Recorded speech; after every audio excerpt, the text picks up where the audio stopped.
بدشگونی لینا یہ بہت سارے معاشروں میں اور تہذیبوں میں مروج تھا اور اب بھی مروج ہے، لیکن اسلام نے اس کی بدشگونی کیا ہے؟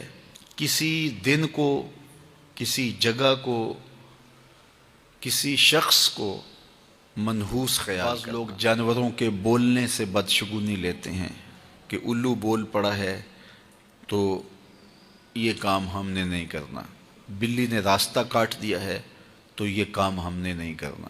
ایک تو متعدی مرض نہیں ہے کہ اگر میں اس کے پاس بیٹھا تو یہ مرض مجھے اس سے لگ جائے گی۔ دوسری بات ارشاد فرمائی ولا حامتا، الو کا بولنا کوئی معنی نہیں رکھتا، اس کی آواز کوئی معنی نہیں رکھتی۔ تیسری بات فرمائی اور نہ ہی ستاروں کی کوئی تاثیر ہے کہ فلاں ستارے کا یہ اثر ہے۔ اقبال کہتا ہے یہ ستارے میری قسمت پر کیسے اثر انداز ہوں گے جو خود افلاک میں زار و زبوں گھوم رہے ہیں۔ اسی طرح بعض اشخاص کو منحوس خیال کیا جاتا ہے کہ بعض لوگ منحوس ہیں، بعض خاندانوں کے اندر کسی عورت کو منحوس خیال کر لیا جاتا ہے اور پورے خاندان کے لوگ اس کے بارے میں یہ رائے قائم کر لیتے ہیں کہ یہ منحوسہ ہے، اور یہ اگر صبح صبح اس سے ملاقات ہو گئی تو پھر سارا دن خراب گزرے گا۔ تو یہ ایک تصور ہے بدشگونی کا جو ہماری معاشرت کے اندر پایا جاتا ہے۔ جاہلیت کے زمانے میں یہ ساری چیزیں موجود تھیں۔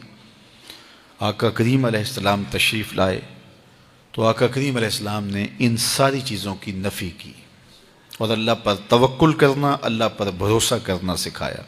علماء کی صحبت میں بیٹھنے والے لوگ کافی حد تک ان چیزوں سے بچے رہتے ہیں۔ عام لوگوں کی زندگیوں کے اندر یہ چیزیں موجود ہوتی ہیں۔ جاہل پیروں، ملنگوں، بنگیوں، چرسیوں کے پاس بیٹھنے والے لوگوں کے اندر تو کوٹ کوٹ کے یہ ہندوانہ چیزیں رچی بسی ہوتی ہیں۔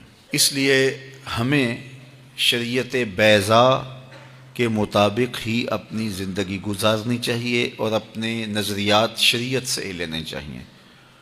اہل علم کی صحبت میں بیٹھنے سے نور ملتا ہے اور حقیقی رستہ نصیب ہوتا ہے۔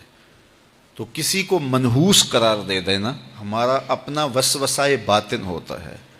وہ بعض کہتے ہیں ہاتھ کی لکیریں کام کرتی ہیں، جی یہ تیری ہاتھ میں فلاں چیز کی لکیر ہی نہیں ہے، فلاں کی لکیر ہی۔ وہ بیٹھے ہوتے ہیں نا فٹ پاتھ کے اوپر، پروفیسر بابا جو قسمت کا حال بتاتے ہیں اور 10 روپے لیتے ہیں، تو وہ بتا رہے ہوتے ہیں تیری قسمت میں یہ ہے، تیری قسمت میں یہ ہے، تیری قسمت میں یہ ہے۔ وہ کسی نے کہا قسمت تو ان کی بھی ہوتی ہے جن کے ہاتھ بھی نہیں ہوتے۔ تو یہ لکیروں میں قسمت کو تلاش نہیں کیا جا سکتا۔ جب بچہ شکم مادر میں 120 دن کا ہوتا ہے، صحیح حدیث میں آتا ہے، فرشتہ اس کی عمر بھی لکھ جاتا ہے، اس کا رزق بھی لکھ جاتا ہے، اس کا شقی و سعید بھی ہونا لکھ جاتا ہے۔ لکھ دیا گیا، قلم اٹھا لیے گئے اور صحیفے خشک ہو گئے، اب کوئی نہیں لکھا جائے گا۔ تو جو شکم مادر میں لکھا گیا۔ اور چوتھی بات اللہ کے محبوب نے فرمایا کہ سفر کچھ نہیں ہے۔ یعنی کچھ لوگ کہتے ہیں یہ جو سفر کا مہینہ ہے یہ بہت ہی سخت مہینہ ہوتا ہے اور ان دنوں کے اندر سفر نہیں کرنا چاہیے، ان دنوں کے اندر شادی نہیں کرنی چاہیے، ان دنوں کے اندر اگر شادی کی جائے تو وہ شادی کامیاب نہیں ہوتی، اس لیے کہ یہ مہینہ منحوس ہے۔ میں آپ کو بتاتا ہوں کہ اس سفر کے مہینے میں سیدنا علی کی شادی حضرت سیدہ فاطمہ سے ہوئی ہے۔ بتاؤ اس سے کامیاب کوئی شادی ہو سکتی ہے؟ کوئی کہتے ہیں جی اس مہینے میں اگر شادی ہو تو اولاد نہیں ہوتی۔ حضرت علی اور سیدہ فاطمہ کی شادی ہوئی ہے، حسن اور حسین پیدا ہوئے ہیں۔ ایسے کوئی بیٹے تو لاؤ زمانے میں۔ حضرت زینب رضی اللہ تعالی عنہا اور حضور کی شادی ماہ صفر المظفر میں ہوئی ہے۔